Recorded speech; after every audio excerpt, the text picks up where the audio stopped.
శ్రీమాత్రే నమః.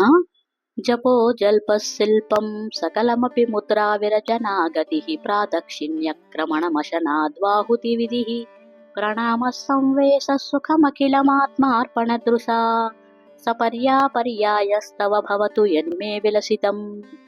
అమ్మా తల్లి, ఆత్మసమర్పణ దృష్టితో నేను చేసిన పలికిన పలుకులన్నీ మాతృకా నిర్మితములు, అనగా నీకు మంత్రజపములు. నీవిచ్చిన ఈ శరీరముతో నేను చేసే హస్తవిన్యాసాది క్రియాకలాపములు నీ ముందు ముద్ర విరచనాకరణములు.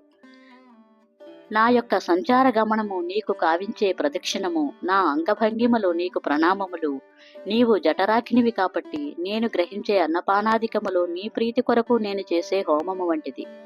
సుఖవస్తు సామగ్రితో నేను చేసే చేష్టావిలాసమంతా నీకు సపర్యా విశేషమే అని శంకరాచార్యులు ఈ శ్లోకంలో చెప్తున్నారు.